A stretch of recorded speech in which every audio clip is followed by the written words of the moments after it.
I grew up tiny town in Northern California. My brother and I, just as kids, just kind of ran around in the woods. Just, had that sort of idyllic early 1980s kind of environment. I can remember some other kids in the neighborhood riding bikes with us down an old dirt road and taking us to an old cabin where an older man lived. He had a little creek that ran behind his cabin, and he had a little canoe, and he'd let the kids just kind of paddle back and forth.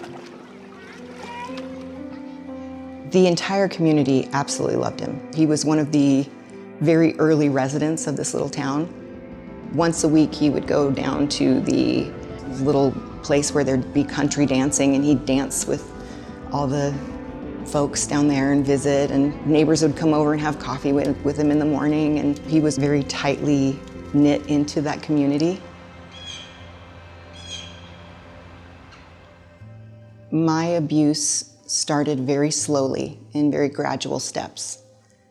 I want to say the first 6 months or so was just building trust. It started with back scratches. First it's over the shirt, and then it's under the shirt, and it's innocuous. But over time, that progressed to more.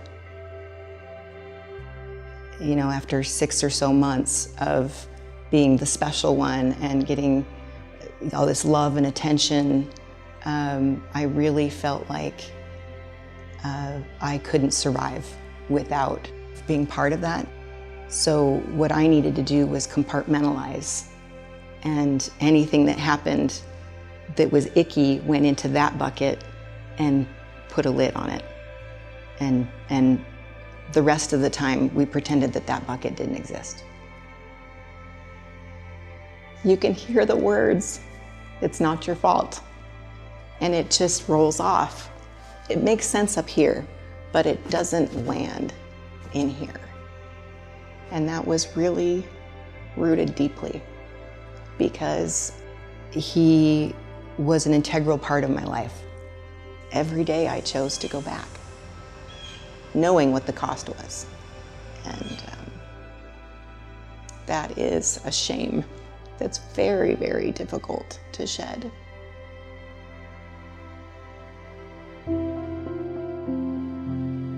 I did not disclose until after I gave birth to my daughter. I remember looking at her and thinking, this could happen to her. Disclosing to my husband was really beautiful in the way that he held the information and believed me and reassured me that I was loved and lovable.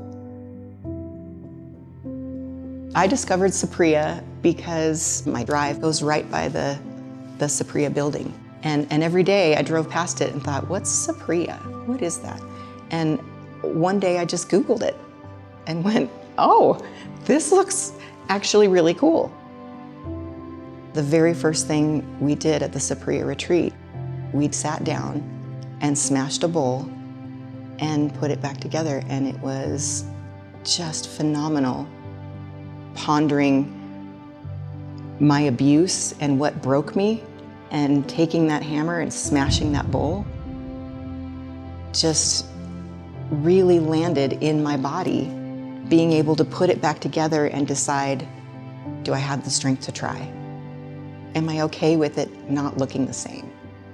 Am I willing to be patient enough to let those two pieces really seal before I move on to the next piece? What happens if I get 5 pieces in and it all falls apart again? Do I have the stamina and the desire to keep trying? The Tai Chi just reset my whole body, my whole nervous system.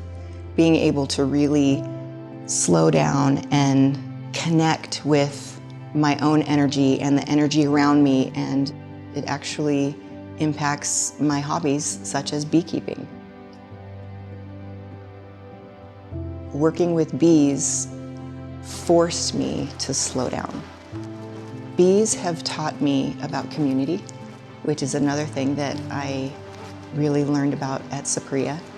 If you were to take just a random bee from anywhere and drop it at the base of a hive, that hive would take it in and would tend it and care for it and adopt it. So many lessons that I learned at Saprea really impacted me and verified in my own soul that I was in the right place and these were the right people. It changed my life.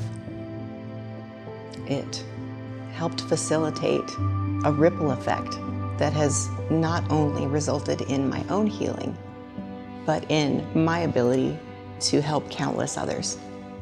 I am so grateful.